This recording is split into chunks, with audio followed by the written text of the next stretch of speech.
my self-worth, I don't know where it was. Well, I saw my dad, he had a high-stress job. I saw him come home from work every day and pour himself a Christian Brothers brandy and 7, and he'd just be calm, you know? Maybe that'll, kinda chill me out from my day. I went into Dad's liquor cabinet, and I poured myself a very large mug of Christian Brothers brandy straight, and I downed the whole thing. I just chugged it. Alcohol, what it did for me was made me 10 foot tall and bulletproof, and I had all the self-confidence in the world. That's what it did for me, but what it did to me later was almost take me out. Years went by, I decided I was gonna go to Bible college. That was going to, because I got in an automobile accident due to alcohol, and decided I was gonna go to Bible college, and that would solve my problem, and God would heal me of this drinking issue by going to Bible college. And the drinking just got worse. I was a youth pastor and associate pastor, and, nobody knew and all that kind of stuff. And through a series of events that were pretty ugly, I ended up with a needle in my arm for 18 years and continued to have a bottle in my mouth as well. And that took me to places I never thought I'd go, you guys. Stand on your 2 feet and look up to the sky. Open up your heart and let your spirit fly. Hello, this is Roger McDermott, and welcome to Steppin' Out, where you step out of the darkness and into the light. And I'm Roger, and that's Bob Noonan. welcome. And tonight we have a special guest star. His name is Monty Meyer from Take 12 Radio. Hi, Monty. Hey, guys. You're Great to looking have you chipper. on. Chipper? Chipper. Okay, well, chipper's good. It's because I've had a significant amount of caffeine from Starbucks. The embalming fluid's working then. Yes, I saw the nitro going down his gullet. Well, my father was an alcoholic until he discovered the halls of AA. And he always said, if I didn't drink so much, my body wouldn't be this preserved. Back in the day, they put formaldehyde in beer. Did you know that? Yeah, And I don't had get me started. a friend, and I asked him one time, how long do the bodies last? He says, well, it depends if they were a beer drinker or not. The beer drinkers lasted long because there was formaldehyde in the beer. Is that hilarious? Wow. So, Oh, my goodness sakes. Monty. So we truly were pickled. Yes. Yes. Yes. Sweet Pickled. pickled. Monty, what a great studio you have there. Well, I appreciate I've been that. in that studio, and it's a Yeah. great studio. Yeah. Roger has been here. Yes. Yeah. This is the audio booth. We have an office on the other side of the wall that I share with my wife. She's retired now, so I opened up a side of the office so I could spend more time with her as I'm doodling around on the microphone and doing post editing and all that kind of thing. But yeah, we love it. So here's a little side note for the audience and everybody watching. Monty, Bob, and Roger, we met in March of 2008 at Mariners Church at a Christian recovery conference hosted by Dick B. That's right. And we have been, the three of us have all been together ever since then. And now our paths are involved with podcasts and so forth. Monty, why don't you tell our audience a little bit about where you grew up, your background, and what brought you to where you are now? Okay. Yeah, so Bob, you were at the Dick B conference too? I was. Wow. Dick B would sometimes stay at my house when he'd come into town. I'd have him speak at different places. Now, Dick was 92, and When he died. and my mom was the same age, and he kept asking me, do you think your mom would date me? And I'm going, Dick, I don't really want to get Oh, into my this. Well, anyway, yeah, so Eagle Scout, Vigil Honor Order of the Arrow, all sorts of awards, well-liked, blah, blah, blah, blah, blah, popular kid, and I didn't know it. I mean, I didn't believe it. And my self-worth, I don't know where it was back then, but it wasn't with me. And I saw my dad, I was first year in high school. I saw my dad, he had a high-stress job. He was city manager in Petaluma, California for 20 years. And I saw him come home from work every day and pour himself a Christian Brothers brandy and 7, a rather small glass. He would never finish it, but he would relax. and he'd just be calm, you know? And I thought, okay, maybe that'll, kind of chill me out from my day. And That's the so, panacea. yeah, so one day, knowing it was wrong, right, I went into Dad's liquor cabinet and I poured myself a very large mug of Christian Brothers brandy straight. It was made by a bunch of Christian brothers, so I figured, can't be all that It must bad, be right? holy water. Right? And I downed the whole thing. I just chugged it. And the reason I chugged it primarily was because I didn't want my parents to catch me.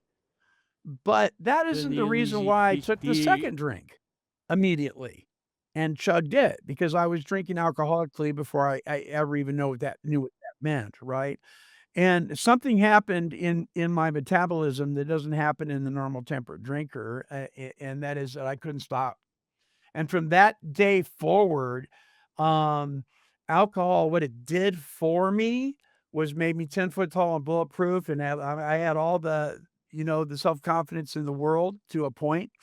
But that's what it did for me, but what it did to me later was almost take me out, you know? And so, years went by, I decided I was gonna go to Bible college. That was going to, because I got in a automobile accident due to alcohol, and, decided I was gonna go to Bible college, and that would solve my problem, and God would heal me of this drinking issue by going to Bible college. And the drinking just got worse. Did go to Bible college, got myself a few pieces of paper to hang on the wall, but I don't remember most of it. And went through. I was a youth pastor and associate pastor, and nobody knew, and all that kind of stuff. Um, and through a series of events that were pretty ugly, I ended up with a needle in my arm for 18 years and continued to have a bottle in my mouth as well. And that took me to places I never thought I'd go, you guys. We know this stuff, the mess. I mean, it was brutal. I spent a great deal of time, uh, in a shelter called the adult bookstore, just to have a place to sleep, because I thought nobody I know will look for me there. Right? And so I lived in those places, and of course, when you live in places like that, the atmosphere in those locations, in those metropolitan cities is really unhealthy, and pretty soon you get, absorbed by that culture, and became the street kid, and did what I had to do to, feed my drug habit and just to feel normal.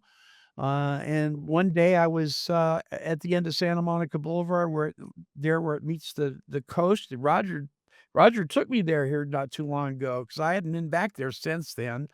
And I put something in my arm that I didn't know what it was. I just knew that I was gonna put it in my body.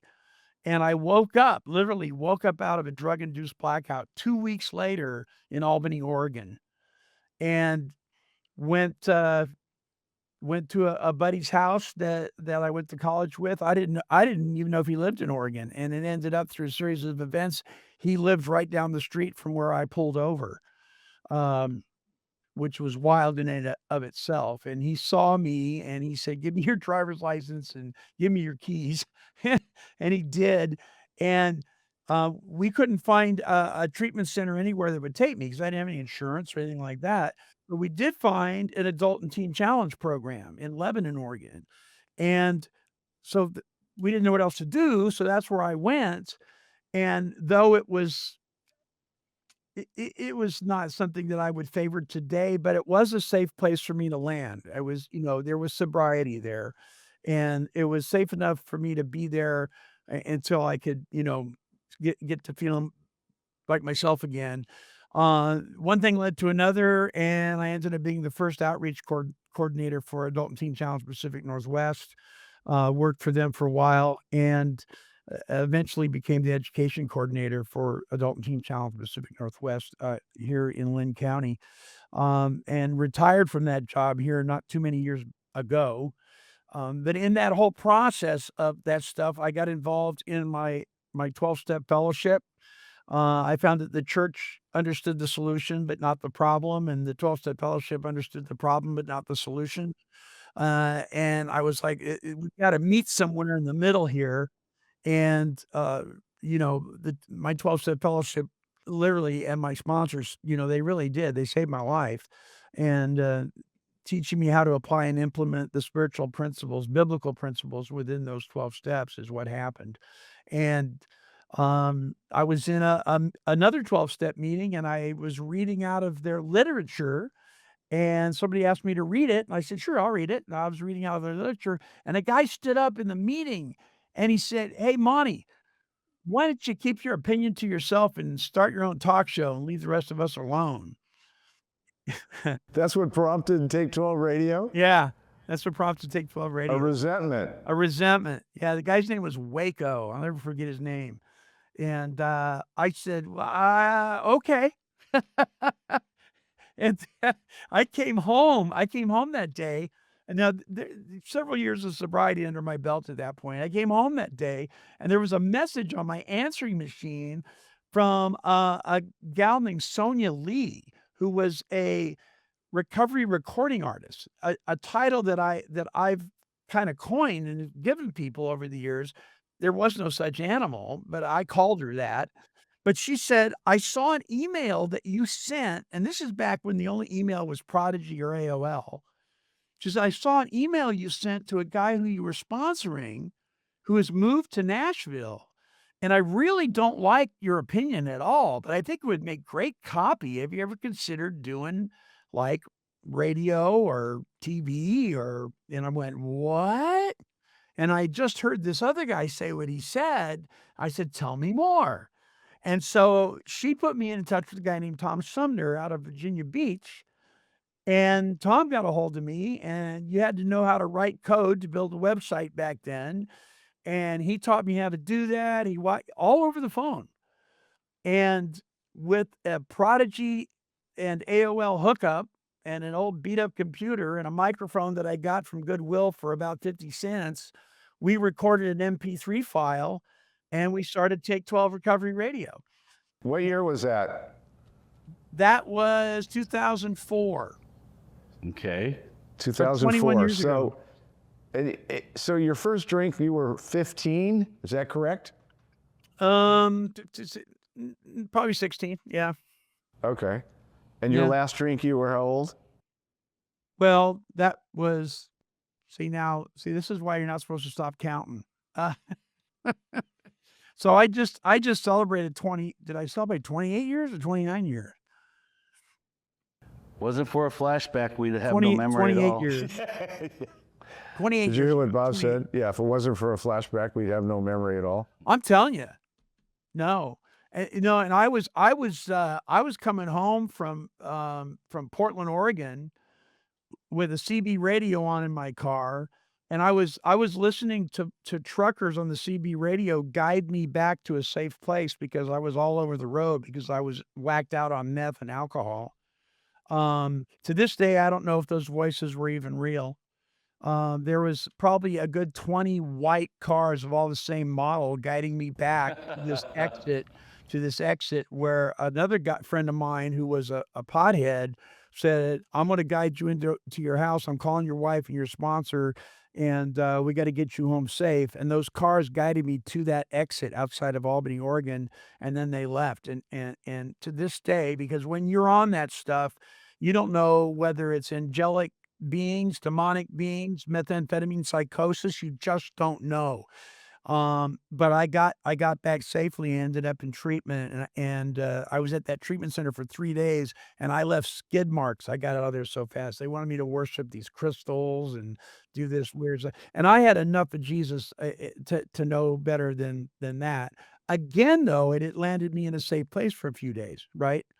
And that was the last time I ever put any kind of mind-altering chemicals like that on my body, and that was 28 years ago. Well, there you have it. 29 years ago. So, yeah, so now, since we all met almost 19 years ago, Yeah. we've all come together and doing similar things. Isn't that interesting?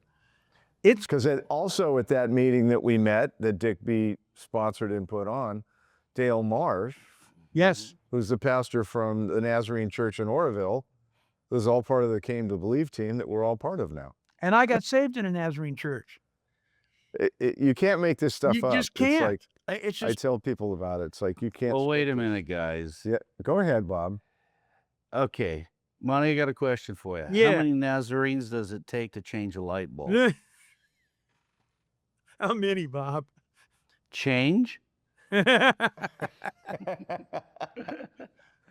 listen, the little Nazarene church that I got saved in, right? When I left there to go to Bible college, because that's back then. So I got saved before I, got in my little drinking episode there. But when I left there, it was stone cold, staunch, hair tied back tight, kind of Amishy, and speaking in tongues was of the devil and stuff like that. And when I came back to visit 2 years later, they were pew jumping, Davy. I mean, it was totally flipped on its head. And I'm like, what is going on? But yeah. So who knows? Monty, what's great is Roger and I, I've been working together about 20 years because he would come up. I was at Chuck Swindoll's church for a while, running some recovery there. Right. And one of the things about Chuck is Chuck said, I don't know a thing about this, but I know we need this. So go ahead and start groups. And they had about 14 different recovery groups. So we had 15,000 at his church too. And then I went to Yorba Linda Friends and another church, and they had about 14,000. And then Roger and I started working together when we went up to Church the Open Door, J. Vernon McGee's old church. And we've been running groups every week ever since. Wow. And just what's interesting about the group we do on Tuesdays, we don't limit it to those who are in recovery from drugs or alcohol. We bring Sure. their spouses in, we bring their adult children in, and everybody gets to hear how drugs and alcohol affect the entire family. Father Joe Martin said, I heard him speak many times, he said, no one escapes the alcoholic family unscathed. But he also said, once an addict commits and submits, they work the 12 steps, they do well. But he said it's the codependents that have a much more difficult time because their substance is control, and it's very hard to give that up. Yeah, I can see that. I can definitely see that. My wife, who never took a drink of anything or let alone touch NyQuil or, nothing. I grew up in the Bible Belt, just the sweetest gal in the whole world. Not a unkind word to say about anybody. And I don't know what the heck she was doing picking me out of the crowd. That's what But I was just thinking. I know, and Marsha, how sweet she is. It's called So marrying up. a friend of hers, she was determined when I got into the program that she was going to learn just as much, or if not more, about this whole recovery thing than me. And she started reading, and one of the books that she picked up was Melody Beatty's book, Codependent No More. And she threw it across the room a few times because she said, controlling? What? I'm not controlling. And if anybody were to meet my wife, you would agree with that. There's no way she's controlling. But she saw herself in that book so severely that it angered her enough to want to throw it across the room several times. But it was one of the best pieces of literature she ever picked up that helped her. So, but I think you're right. I think people that are family members and loved ones of have a whole different journey, than some of us. And Well, the alcoholic or the drug addict uses those substances to medicate the insides. The codependent uses control to medicate what's going on, thinking that I can get the outcome I want and everyone will be safe. And then I'll be okay. yeah, I find it interesting. I think that every alcoholic and addict that I've met deals with codependency. absolutely. When I was first told that, I went, absolutely not. Yeah. But I absolutely am. And I don't like enabling now, but it's in my nature. It really is in my nature. Yeah. So can I tell you a little checkbook Please. story? So, Please. my wife, so I came home from a run, and we weren't married. and I went to my wife's apartment, and I put her checkbook in my back pocket and started to walk out the door, and she saw it sticking out of my back pocket, and she went to reach for it, and it paralyzed her. She couldn't do it. And she watched me walk out the door with her money in my pocket. She wanted to believe so much that that wasn't happening, that she couldn't pull it out of my back pocket, knowing that it was happening. When she realized that later on, it's become part of her story, right? Um, and so it's an amazing, she had no control. She was powerless over that situation at that time. Um, and, a lot of well-meaning Christian gals will say to her, "Well, why didn't you just take it?" Because, "You don't It's so fun. understand." Yep, yeah. Monty, some dear friends of mine, Jerry and Suzanne McLean, I don't know if you know who they are, but every time you hear Happy Days, that song, it's them singing it. Sunday, Monday, Yeah. Happy Days. Well, they finally they had been working across the country, and Jerry had started at UCLA in Campus Crusade. And Mm. then, they finally made it really big. And he worked with Michael Omartian, Stormy's husband. And when he made his millions, he said, "Bob, I was finally invited. I was backstage at Fleetwood Mac Rumors concert in probably late 1970s, right? Mhm. At the Forum in Los Angeles." And he said backstage was Eric Clapton and, all Mick Jagger's, the piano guy. And it was one of those guys that his valet had a platter of cocaine, and they passed it around, and Jerry said, "Oh, I don't know what I'm going to do when it comes to me." Now, mind you, Christian for years, he said, "I did that line because I didn't want them to think badly of me." And it Wow. started an addiction that he lost every penny. Yeah. I'd love to have them on your show because they've written the book Happy Days, Dark Nights about his recovery. And I said, if your wife is Stormy O'Martian's best friend and she's got her women praying for you, you're dead in the water, dude. I'd love to have him on. I'd love to have him on. Yeah, Yeah, absolutely. they tell a story. Roger told a story because I was interviewing him on Salem when I had my radio show, and I said, "Wait, Jerry." The book was ready to come out. Hal Lindsey had promoted it and was one of his Wow. publishing companies, and I said, "Wait a minute, you got everything in here, but you told me you're penniless." Now, Jerry, I know you did a lot of coke. You had to be owing somebody money. What happened to those? And they just dropped their jaw and they forgot. They went back and put another chapter in the book about he owed Gosh. this Samoan guy thousands of dollars, right? And he said, "I ran into him, um, at a Rite Aid or something like that one Yeah. time. I was clean at this time." And he goes, "Mona, oh man, I'm sorry. I know I owed you money." He goes, "I came by. You have the biggest gardener I've ever seen." And he said, "This is God's house. You need to leave here right now." Jerry said, "I didn't have two dimes to rub together. I never had a gardener." Wow. And then another time he came by and he said, "There was two men out there, the biggest guys he ever saw." Remember that? Wow. Yeah. Stuff's real, man. Telling Yeah. you. Yeah. This is God's when house. God's got a divine plan for your life, I am telling you, you can run, but you cannot hide. He will use you regardless. And I've seen it over and over and over again. Well, there's three guys sitting right here that you can say that about.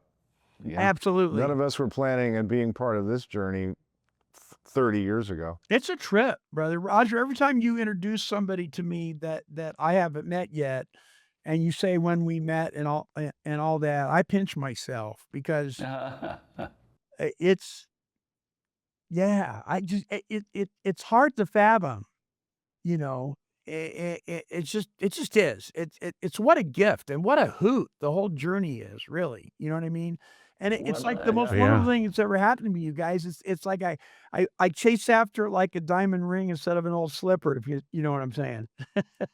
Yeah. You know what's interesting is the senior pastor, Monty, up at Church the Open Door, Ed Underwood, ran a lot of recovery up there. And he came to me one day and he said, I wish all my staff had gone through 12-step recovery because they're the most honest, dedicated, and loyal people I've ever met in my life. Is that crazy? I said, well, you know, I maybe you need to look for some associate pastors who've recovered. But the point is, hey, you know, I wanted to pick Monty, your brain, because it was like 1982. I had graduated from Pepperdine, became a licensed therapist, and it was 85. You know, in California, it was the first year they had the KDAC license, and I got that. Um, but there was such a pushback. In most of the churches, it was, oh, you don't need the 12 steps, you need one step. And now I've seen this evolution over time. And I've always told pastors, did it take you one step to get to Jesus? No, it took you many steps to get to Jesus. Tell me one of the steps you want to, I said, tell me one of the 10 commandments you want to throw out. Tell me one of the 12 steps you want to throw out because they're all from the Bible. Right, Monty? Absolutely. Correct. So what's your question for me? Okay, I think Well, I my know. question is, there has been an evolution. Yeah. I knew churches back in the day that if you were a 12-stepper, you were in some cult almost. Sure. And you kind of never told anybody because, you know, as Bob Bartosh wrote the book, The Bridge, Overcomers Outreach, Yeah. it was I was about just going to refer to that. Yeah. yeah, it was about getting people from AA to the church and from the church to Yeah. AA. But the church, in most of those things, it was we were covering our sin and we were all pretending. Yeah. And it is amazing the number of great musicians that were recording artists that have come to me over the years, but they couldn't tell anybody else what they were struggling with. Yeah. Mike. Yeah. So here's my take on this. First of all, there's a lot of secret agent Christians running around for whatever reason. There's also a lot Johnny of River, secret agent Asian AA man. members, secret Yeah. agent AA members running around that don't understand the anonymity tradition. They think it means that the anonymity tradition, it's our public relations policy. It's based on attraction rather than promotion, not our personal Right. stories. But having said that, there's a couple of entities that need to take responsibility for this problem. One is the church, and the other one is the 12 steppers. Alcoholics Anonymous, and I say this without apology. And I'm not speaking for AA. I don't want anybody to misunderstand me. But Alcoholics Anonymous has, as of late, in the last 15 years in particular, has done a very, very poor job of representing Alcoholics Anonymous. What they represent, for the most part, in at least in the Pacific Northwest, is not Alcoholics Anonymous, but a fellowship of men and women whose goal is to make each other feel good. I would have to say that sounds very much like the modern church in some areas as well. And so what I think has happened is, I mean, we could get into the treatment field and the onslaught of people coming out of treatment and, you know, the 90 meetings in 90 days that came from the courts. It did not come from Al-Anon or AA. And all that stuff and all the sayings on the walls that weren't AA, you know, one day at a time was not an Alcoholics Anonymous thing. If anything, it was more biblical than AA. But Yes. the deal of it is we're teaching people wrong in AA, NA, and even in CR. We're teaching people that the power is in the steps. The power is in service work. Well, I'll tell you what, when you can't read the steps and you're burned out on service work, where are you going to go? Or the power is the group, or the power is, let's flip the script and put it on the church. The power is in your pastor. The power is in the gathering. The power is in the music, right? No. Yeah. All those things point us to the need for a power, but they are not the power. They are not the Well, power. There's no power in my prayers. It's the one I'm praying to that has the power. Exactly. There's no power in the steps. It's the one the steps are pointing us to. And so what we have is we have a very cult-like looking 12-step movement. And no wonder the church looks at that and goes, huh, I don't think so. Because they're not representing what the founders were trying to get across, and that is the God as we understood him, past tense, was the God of the Bible. Right. Amen. They Not just saying- didn't want the Catholics and the Baptists arguing, or That's the, right. you know. That's right. And so AA in particular, I put it on them more than NA and CR because AA is the mothership. AA needs to claim some responsibility for teaching this stuff wrong. And Monty, they have atheist AA groups out there right now. I know, and How as do far you- as I'm concerned, that's not an AA group. Can't be an AA They group. can call them, so they can put a triangle on their door, whoop-de-doo, but it's not an AA group.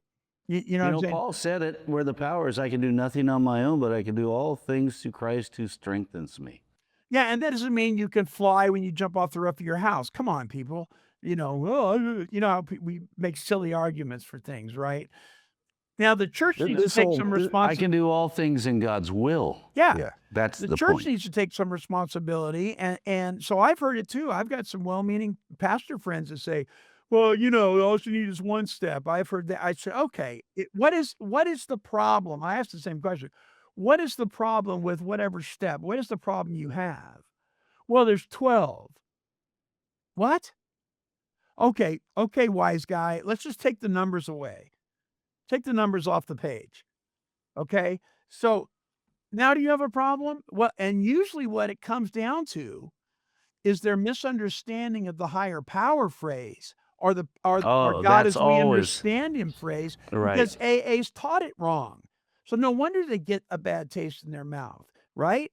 It's God as you continue in your understanding of him. It's a living, breathing, ongoing thing. It's not God as you create out of your own understanding. No, and no. the Yeah. 12-steppers need to stop teaching that. And the church needs to realize that's not what these founders meant. And so I'm so Well, until Dick B came around Yeah. and did the great research with Dr. Bob's son, and Dr. Bob's son opened the archives to Dick B, and we, finally somebody had the authority to say, this is what Dr. Bob meant. This is what it is. Well, you know what? The thing that amazes me is all you had to do was read the original manuscripts and That's it right. was there. But see, now here's something else that has happened in the 12-step movement. We have to date, we have 4 if you want to call them translations. We have 4 translations of the Big Book of Alcoholics Anonymous and a 5th that would be deemed a new text. It's not even a translation. Okay, called the Plain Language Big Book. If you look at the stories in the back from edition or from volume 1 to volume 4, you will notice that the stories in the back, the stories that involve God, are slowly removed. Well, there's only 3 left of the original stories. There's only 3 left of the original 26 that Bill handpicked as Yeah. testimonies of the Yeah. power of the program. So I understand the heart behind the delegates and everything, and they want we want to get some fresh stories in there and all that. But it isn't interesting that the ones that are God specific are all but gone. There's a power working against the salvation of the soul in that movement that is behind it. It's not the delegates. It's not New York. We do not fight against flesh and blood. There's a spiritual power going on, and it's the same one that's trying to deceive people in the church, trying to keep them away from the 12-step movement. It's the same power, guys. Absolutely. So when I found out about, when I met Dick B and I met you guys, Yeah. I'm 12 years sober, and nobody had ever told me about the original 4 years and 12 years of sobriety. I've been to hundreds and hundreds of meetings. Nobody told me about the original manuscript. I never saw a first edition. So I wasn't told about what was going on from 1935 to 1939. So that same month that I met Dick B, I met my pastor in my church. And the pastor, Joe Fury, happened to be involved with recovery as well and Overcomers Anonymous, and he was aware of building bridges. Because I asked him that question. I said, when you go to AA and tell them you go to a church, people at AA think you're a Jesus freak. Right. And when you go to church and tell them you go to AA, they you're a look at you cult. like you're a cult member. Yeah. I said, what's up? And he goes, we have to build bridges going both ways. Yeah. And I went, absolutely. And since that day, me becoming understanding how the founders did and what they wrote, I have lots of friends that say everybody should be doing the 12 steps. Absolutely. I am Yeah. one of my best friends who was a pastor for 40 years used to tell his congregation that everybody should do the 12 steps, and he'd tell stories about me, his best friend who was an alcoholic, and he would talk about himself as an ick because he didn't have the alcohol piece. Yeah. Meaning that everybody should do the 12 steps Yeah. because they're a recipe for living life on life's terms, Well, and which what we you don't find- know how to do. And if you only needed one step, then we could pull out all sorts of instructional statements from the Apostle Paul and Timothy and John, and just get rid of them all, right? So the Just Sermon on the read Mount Red didn't Letter exist, right? edition. Right. Yeah, so the Sermon on the Mount didn't exist, and all the parables and the things that Jesus taught, you'd have to pull them all out because there's much more than one. Yeah, Well, there may be isn't some it- numbers involved. When you look at Father Joe Martin, I saw him speak in Riverside at a DoubleTree, and there was probably 3,500 people there. Wow. I mean, he was the number one speaker in AA at that time. This is back in the 80s, right? Yeah. He said, we got AA, we got Al-Anon, we got Alateen. Hey, guys, I know you do your 90 and 90, but you got to start doing Ala family. And you got to start bringing your family and healing that. I mean, and he says, how many of you gone and asked your wife's forgiveness for stealing the money to get your alcohol or drugs? And he went on, he says, and how many of you men here need to go ask your daughter's forgiveness for molesting her? And you know what? About 25 guys got up to walk out. And Joe says, hey, guys, did I hit a nerve with you guys? You're walking out right now. But he said this, I don't care who you are. If you want to make your higher power a doorknob or a tree, that's all the power you're going to get. And he said it in front of everyone. My higher power is Jesus Christ. Well, that's what Bob and Bill said too. See, here's the deal, and what people they miss this.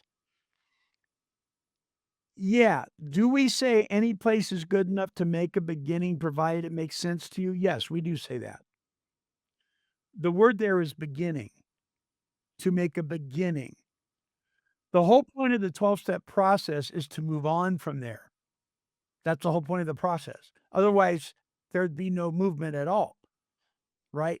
So what we're trying to do to the person who's foggy-headed is get them out of the mindset that they're deity, right? So, okay, is it going to be the group for today? Okay, that's fine, but it can't be you, all right? You just cannot be you. Now, we can talk a little bit more tomorrow about who it can be, and maybe a little bit more after that, a little bit more after that, the more your head gets cleared. But the point is to move on from there, and that's done by applying and implementing those 12 principles. The thing I love about Came to Believe recovery that Roger and I are so involved in, that has been needed for a lot of this is like the great reset in AA. Came to Believe really isn't Came to Believe. It's really true AA is what it is.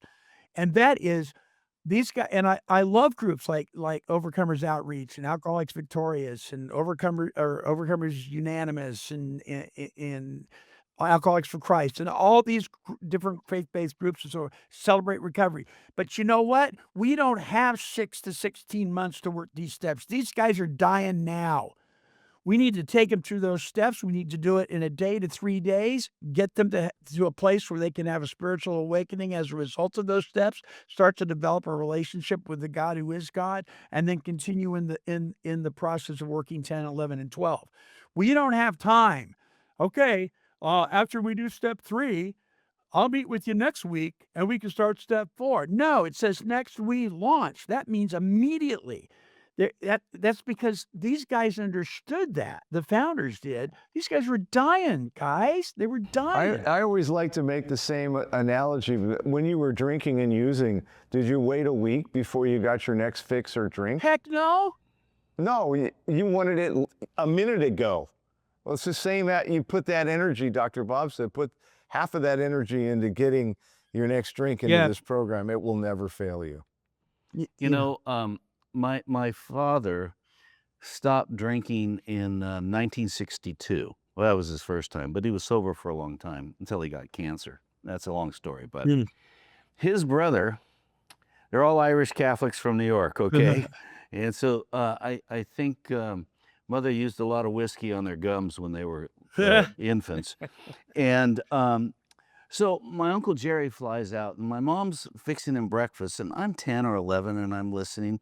And my mom says to Jerry, my dad's older brother, "Oh, Jerry, isn't it wonderful that Paul, he stopped drinking. He's doing so well." You know what Jerry said? "Knock it off. He should have done that years ago." These guys were no nonsense in their sponsoring, and Jerry was a sponsor at this time. And if you want it, I'll be there for you. If you don't waste my time. Sure.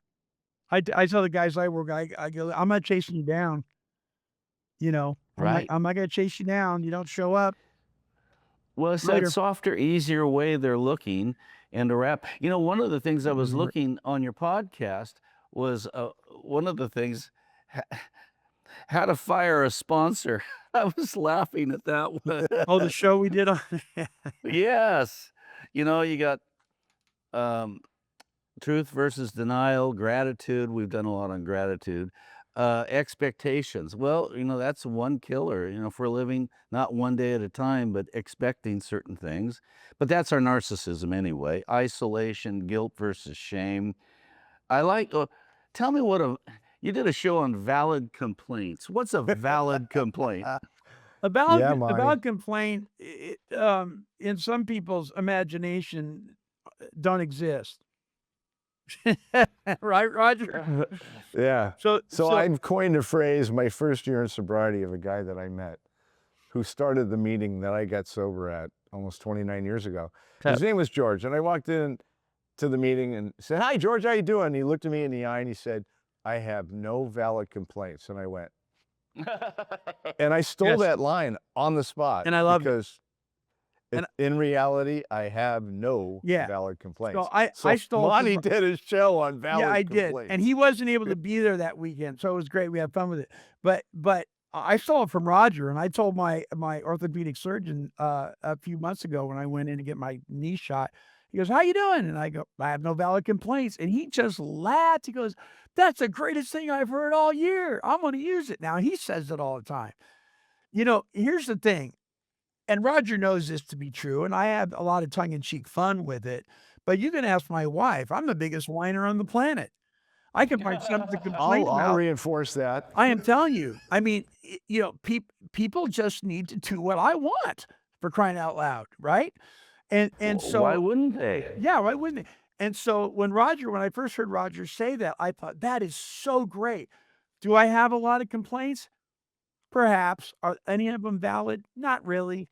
Now, so we did a show on valid complaints. And so the key here, and getting a little serious for a minute, the Yes. key here, we can joke around about that all we want to, but there are some observations that we can make.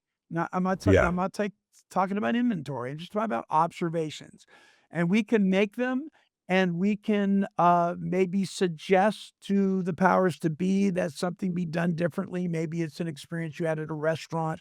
Maybe it's the way that the mechanic worked on your car, or whatever it is. You know, this wasn't really up to what you guys advertised your company to do. This time, I'd like you to do it to the degree that you say you're going to. Would that be okay? That could be considered a valid complaint. The thing isn't so much if it's valid or not. The thing is, what happens, let's say it is. Let's say somebody really does you wrong, and you've got every human, on a human level, right to be hurt by it, maybe even angry by it. if you're going to let that thing knock you off your emotional center, then that's on you. That's not on the circumstance. And so it doesn't mean that things don't hurt us. It doesn't mean that things aren't disappointing or that maybe there's a valid reason to be disappointed in that thing. What it means is we don't give it enough power to knock us off our emotional center. Because when we do that, we've become emotionally dependent on things or other people, right? So emotional sobriety demands that, yes, we feel the pain, we feel the hurt, we feel the disappointment, but we keep our emotional center. And that, by the way, is something Bill Wilson wanted to go deeper into, but he died before he was able to do it. And that was the whole thing on emotional sobriety.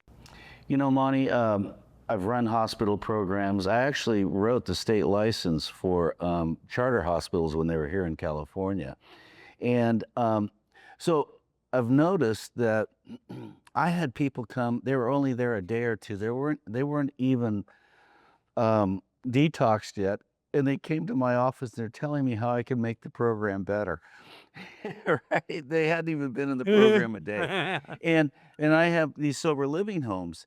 The ones that are always coming and are complaining, I look at it as they're not working their program, they're blaming other people, and they're distracting all the time. Like Yeah. they're, don't take into account a wrong suffered is very difficult for them to hold on to.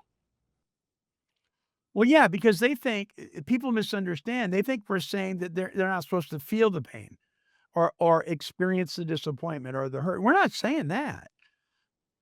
But you can't if you're giving it enough power to ruin your day, then it has very little to do with the circumstance and everything to do with you, you know? Monty, I want to pick your brain on one other thing, if that's okay, Raj.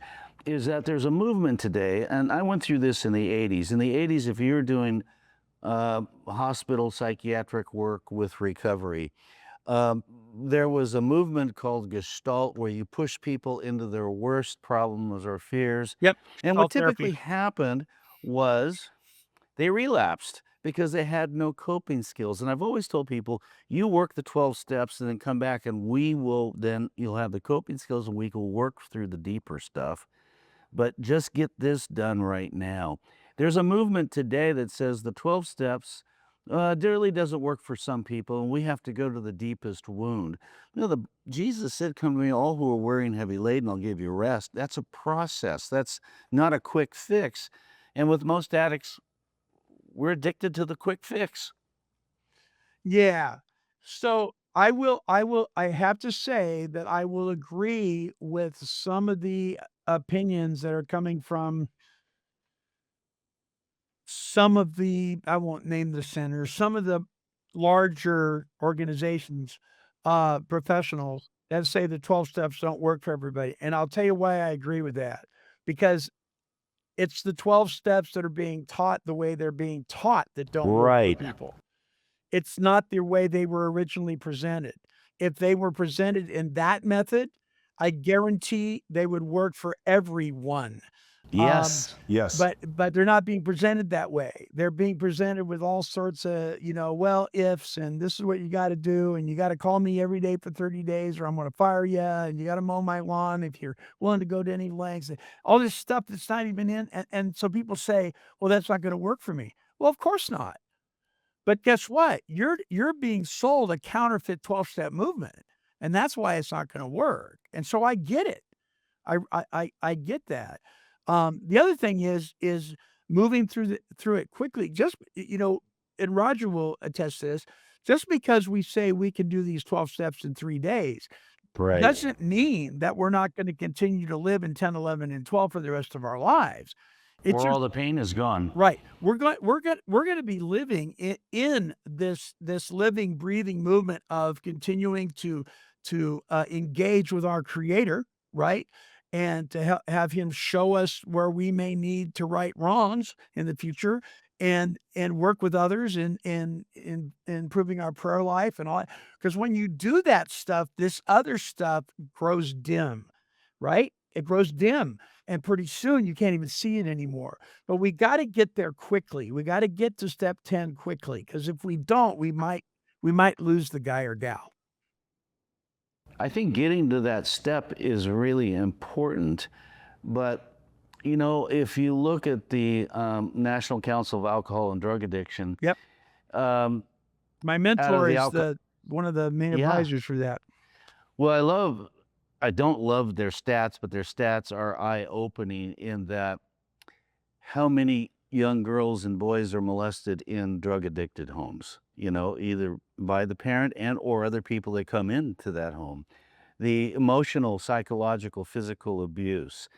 And then we look at America as a whole, and we have about 35 to 40% of all women that'll say that they had some molestation of themselves as a child. And the men are very close to that, but we don't tell the truth all the time because That's right. a lot of times we're molested by another male and that The we're shame is worried. huge. The shame is huge. Yeah. Exactly. And so working through that doesn't mean the pain goes away. No. And when pastors tell me, okay, I don't think the 12 steps work, I said, well, then what are you going to do to bear these up? Because the scripture it's explicit, bear up one another. How are you going to bear them up? If you're Mm. telling them, and don't you love this, Monty, when they quote Paul, forgetting what's in the past and moving forward?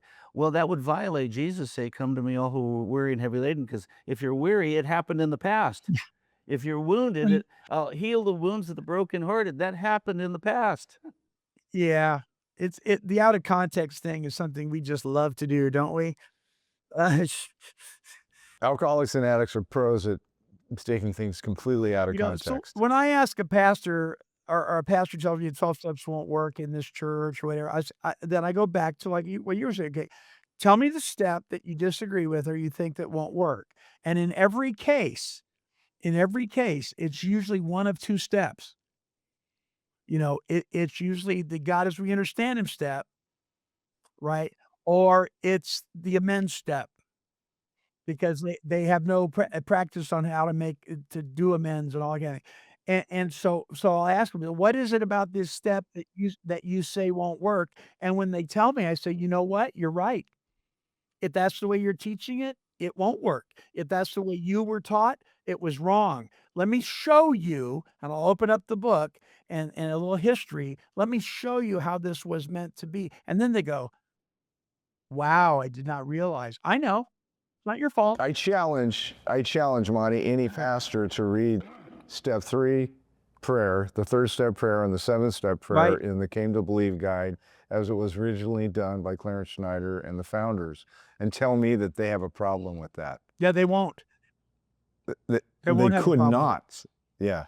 Well, how could they? When Jesus said, if you bring a gift into the temple, but you realize somebody has something against you, leave the gift and go make amends. Go make peace while there's still time, and then come back and present your gift.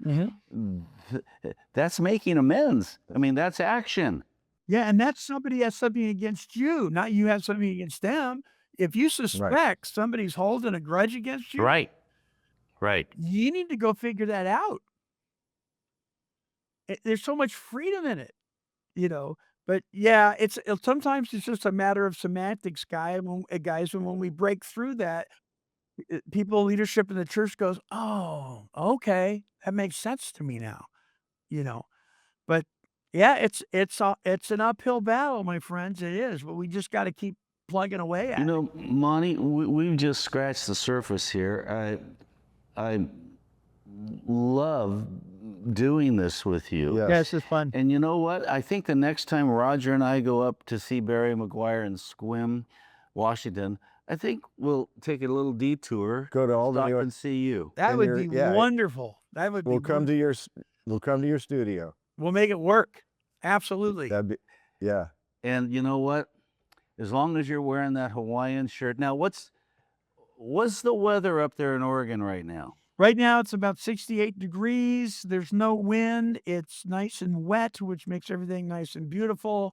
I have no problem with rainy weather at all. My son loves it. I love it. But then Monty, it was 98 degrees in North Orange County today. really, Yeah, well, the Santa Anas blew in this morning. You know, when they blow in, Yeah. Santa Ana, when it just went up to 98. Yeah. Yesterday was Wow. cold. Yeah.